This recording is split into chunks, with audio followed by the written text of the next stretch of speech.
your attention, and I'm going to give away the game a little bit early and say I'm here to introduce the treasurer-elect for the state of Missouri.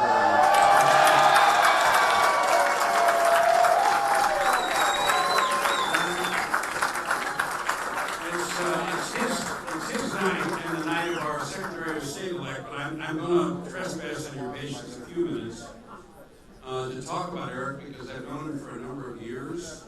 And this is personally very gratifying for me. I do want to say to you all, and I'm sure he will expand on the subject, but it's looking like a clean sweep for the Missouri Republican Party.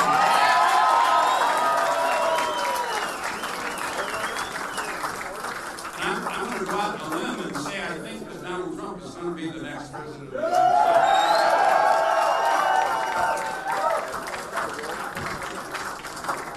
I first met Eric close to 20 years ago. It'll be hard for you to believe that looking at him, not at me. But he was in college and he wanted to work in my congressional office and volunteer in the campaign. And of course, I was very pleased to have him do it.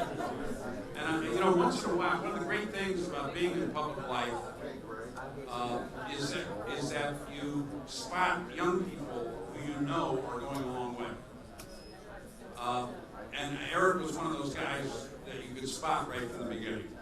So he went on to serve in local government as an alderman, which I really think is great to do when you start your political career because, that's where the rubber meets the road. He was elected to 2 terms in the state senate. I've always thought the state senate, from a legislative perspective and a personal perspective, is the best place to serve in public life because you can have such an impact on the real lives of real people, and Eric did. He authored 2 of the largest tax cuts in Missouri history. He championed, and you should. I mean, they're rare, and so when it happens, we should be pleased about it. He championed the Second Amendment, which I now hope, with a good Supreme Court, will be safe for the future.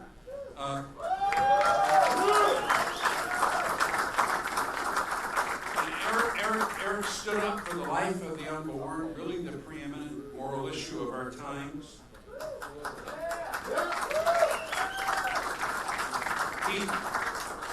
He reached across the aisle without giving up, really implementing his conservative principles to enact social justice reform with the efforts that he made to fight the taxation by citation, to end the traffic ticket abuse schemes with his municipal court reform.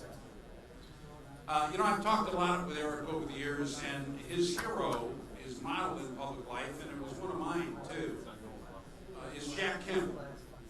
And I knew Jack Kemp. I mean, he started the Conservative Opportunity Society, which Newt Gingrich was in, and Bob Walker and Finn Weber, and so many. He was the happy warrior of the conservative movement. He believed that our principles work for everybody and make life better for everybody. And Eric's dedicated himself to doing that.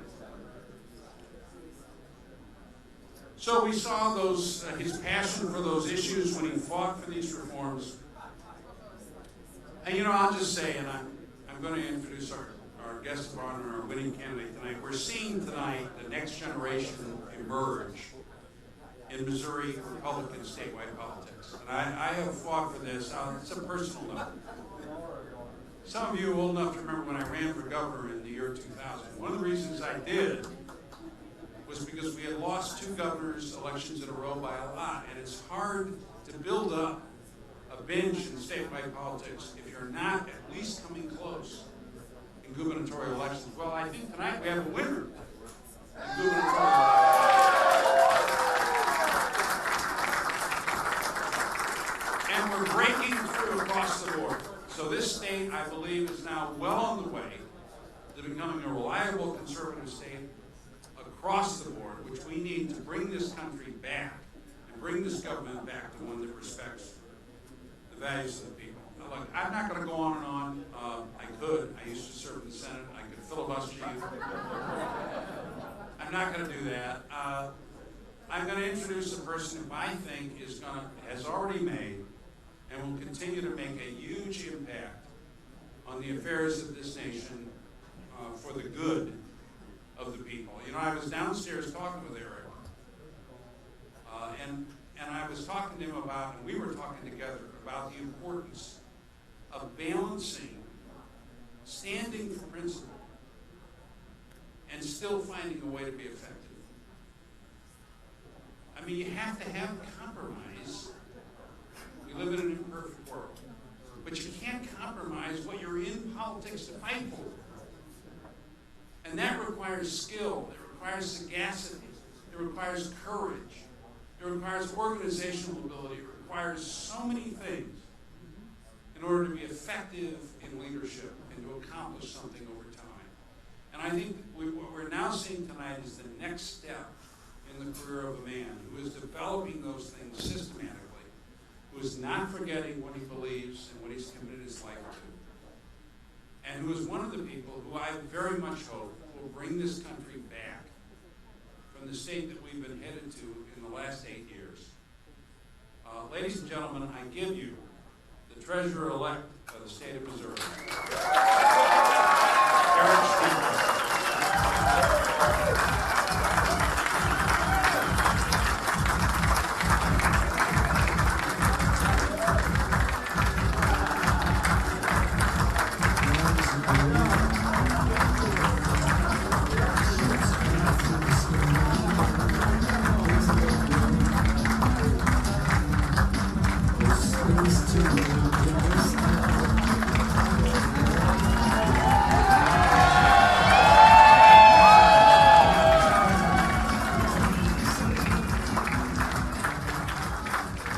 Thank you. Are you guys excited? A sweep. So, listen, I want to thank you all for being here tonight. This is an incredibly special night, I think, for all of us. It's a great night for the state of Missouri.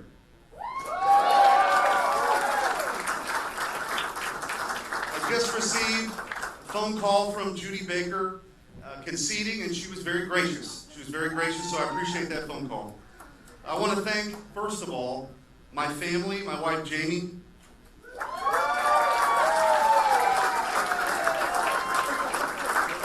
my son Stephen over here, my daughters Sophia and Olivia, my mom and my dad, my 2 sisters, my mother-in-law. Thank you very much, Jamie.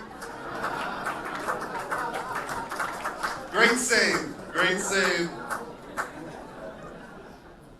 And I want to thank my always winning campaign team: Matt, Nick, Drew, Christian, Jay, Jake, Steve, Hunter, Justin, Ben, Tripp, Ian, Jared, and so many others who helped us along the way.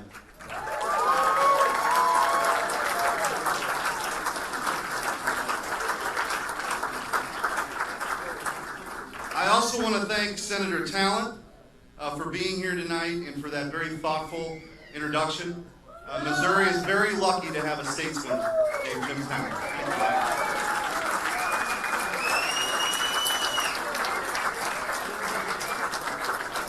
And I want to thank all of you.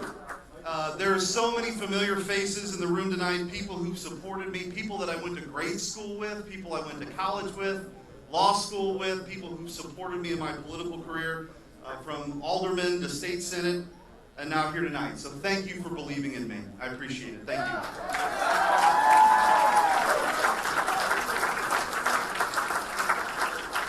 And this victory really is possible because of you, and I also want to make sure that we give thanks to the Almighty God who made tonight possible for all of us. I have traveled tens of thousands of miles across our great state, and we've got the miles on that F-150 to prove it.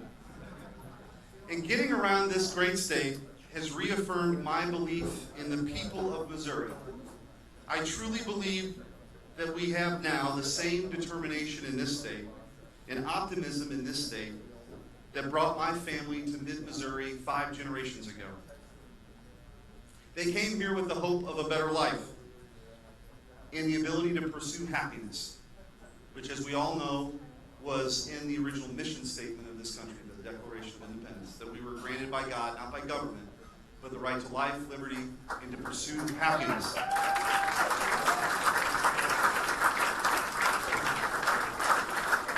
It is that same determination that guided my grandfather after returning from World War II to start a small butcher shop on St. Charles Rock Road with nothing more than an 8th grade education and a dream.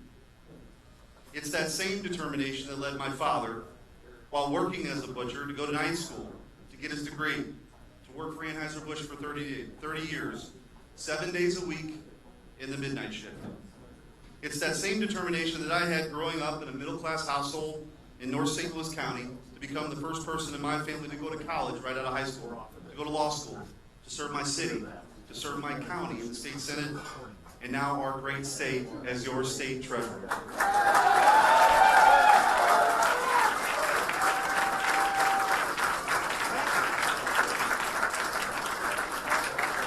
While Missourians are working harder than ever to support themselves and their families, the state and federal government have repeatedly failed to keep their end of the bargain. We love you, Schmitty! This is the first election in a generation where all the statewide offices are open seats, which means in January there'll be a new governor, lieutenant governor, secretary of state, attorney general, and of course state treasurer. In fact, I am only the 3rd Republican state treasurer since Prohibition.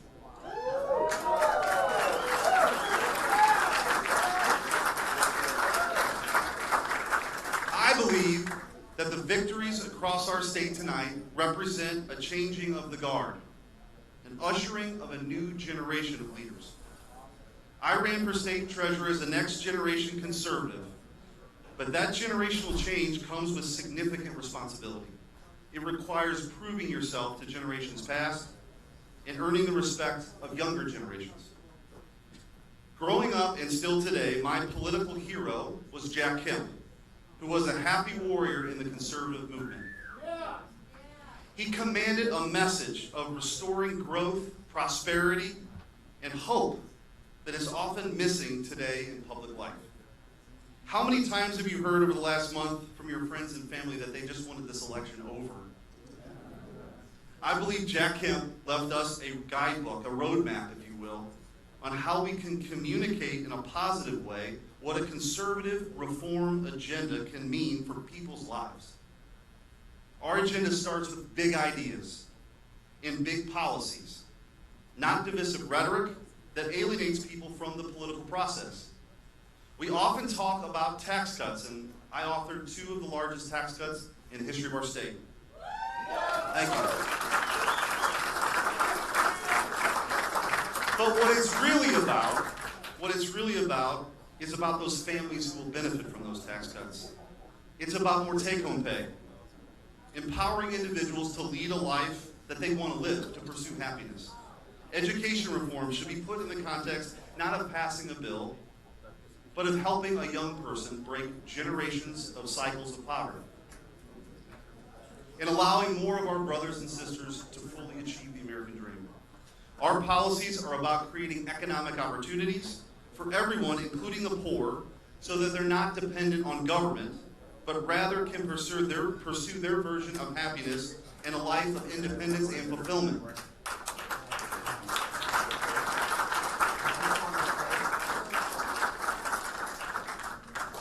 Like him, I've worked to do these things in the state senate, taking challenges head on with all interested parties and delivering positive outcomes and solutions. I mentioned those 2 largest tax cuts that we passed with my colleagues. Those are very important for families.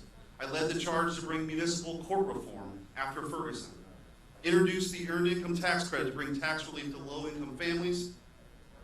Each of these, and also, and I want to point out, passed reforms to help families with special needs. Each of these ideas, help build a broader and a greater coalition, new people to the conservative movement. If we can do this effectively, we can grow the Republican Party, and victories that we're experiencing tonight are just the beginning. As you know, my inspiration for public service and being an advocate comes from my son, Stephen, who's with us here tonight.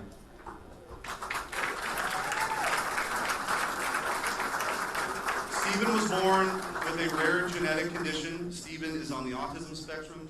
Stephen has epilepsy, and Stephen is nonverbal. He has taught me a lot, and is a constant reminder of what's really important in life. Stephen has given our family amazing gifts, and only wants love and acceptance in return. When I think of my son, and when I think of other individuals with special needs, Big Hearts is what comes to mind. They see the beauty in life and focus on the positive. There is a lesson there for all of us.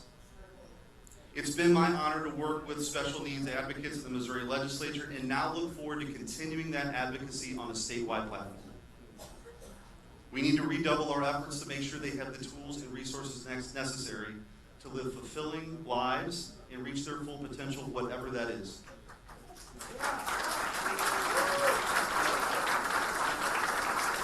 As treasurer, I pledge to continue to be an advocate for you and to leverage that platform as state treasurer in delivering positive outcomes for Missouri families. As your treasurer, we'll invest less in Wall Street and more in Main Street.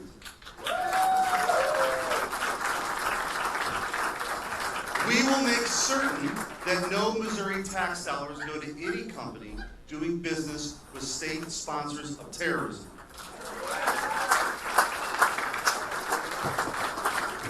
We will promote investments in college savings to make higher ed more affordable and attainable for all.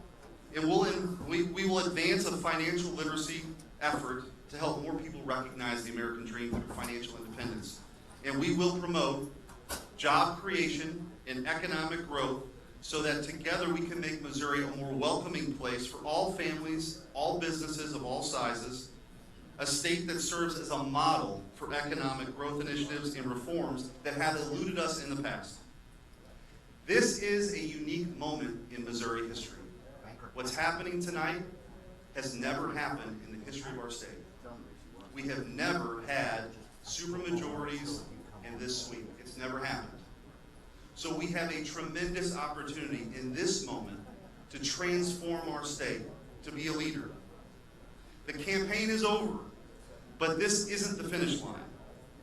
Our call to service and action is in fact a starting block, the beginning of a movement not confined to the restrictive policies of the past, but a movement that sets Missouri apart. I am optimistic about Missouri's future, and together I believe we can ensure a greater path to prosperity for our kids and our grandkids. Thank you for being here. God bless you, and God bless the great state of Missouri.